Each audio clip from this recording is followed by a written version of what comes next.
the ECB is also focusing on climate change, right? So we don't know the details yet of how this is going to manifest itself. But the SNB, meanwhile, has a very minimalist approach.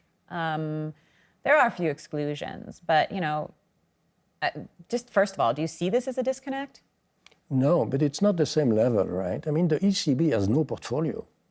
They have no assets. They are not managing stocks, right? So it's only the ECB, the Swiss National Bank, who has 120 billion stock portfolio. You have no other central bank in the world, and it's typically related to the intervention on the foreign exchange.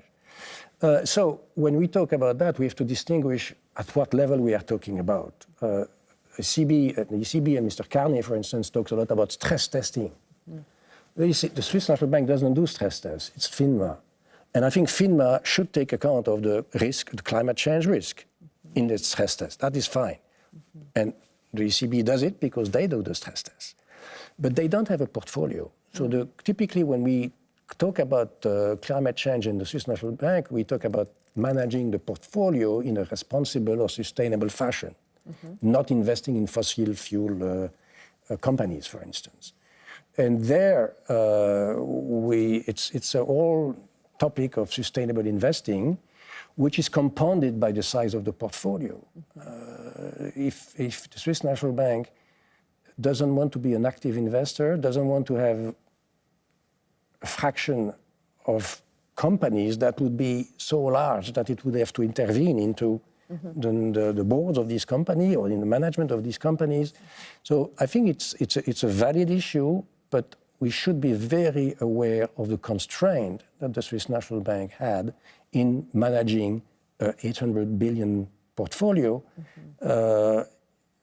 and simultaneously reaching fulfilling the objectives of the green-oriented. I am very green myself, as you may have seen, but I'm very sympathetic, maybe by history, with the constraint that the Swiss National Bank has, and that not very made sufficiently clear.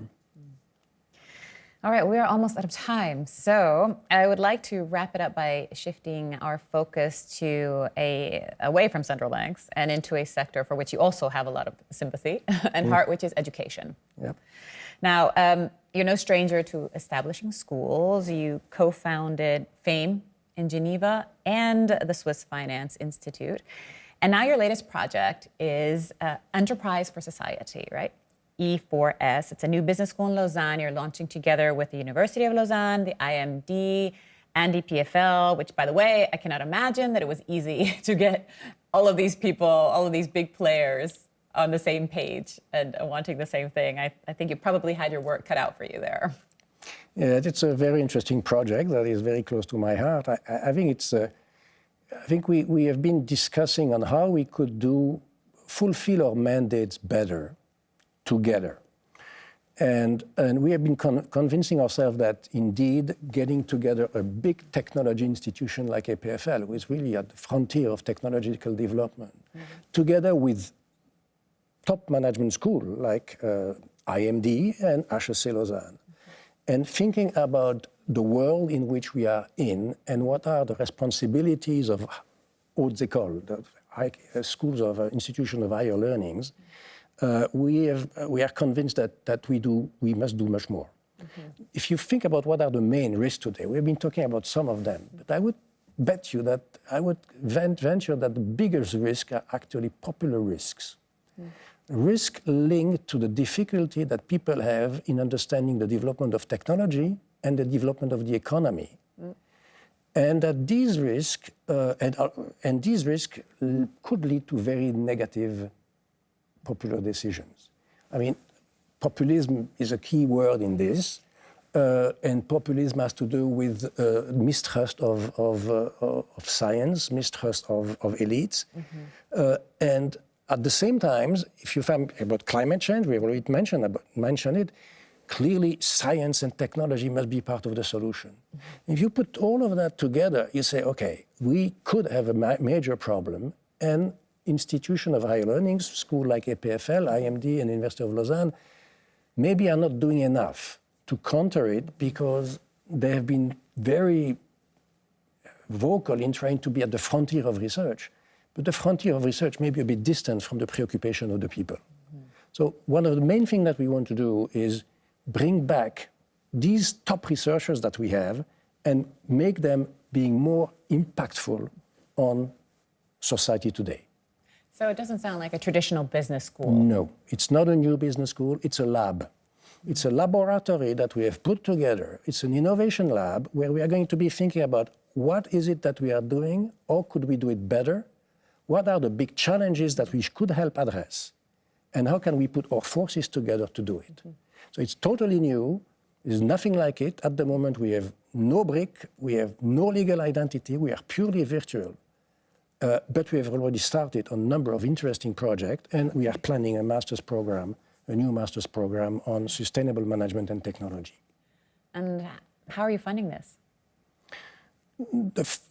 Currently, we have seed money from the 3 institutions, but this is seed money. So indeed, as of 6th of January, as of 2 days ago, a few days ago, I am on the road to try to get support from public and private institutions. We believe that the theme is so important for our future that we should make a coalition of actors from the public side and from the private side in order to achieve the goals that we have set to ourselves. And how much do you need? Again, as long as we manage to remain as virtual as we are, and given that we have the seed money, so there is no fixed cost, any money that I can bring in will be to do things. On that score, I think with 3 to 5 million a year, we can really have an impact on how society is evolving. Okay, that doesn't sound like a lot. 3 to 5 million to keep the lights on. Please. So what are your next steps for E4S in 2020? Well, again, we are starting a new master's program, but that requires a bit of time. It needs to be we want to have a master's program with 3 schools printed on the diploma, so that requires a bit of approval from cantonal, from federal authorities. So we will be working on that during 2020. We are starting on research projects. Some of them will bring fruition relatively soon. We are talking about fast research rather than slow research. We want to have fruits relatively rapidly, but we still need a bit of time. So our main goal will be to have an annual meeting, one-day event in the fall where we will collect the 7 projects that we are funded already, and bring with our result, with our reports at the end of this year. And then we will bring in regular white papers on different topics following that. And we also have an action on the startup side.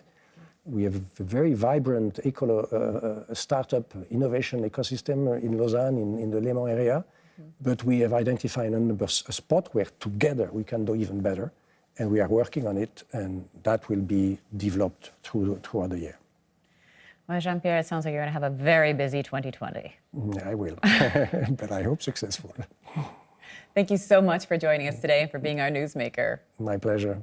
Thank you to you.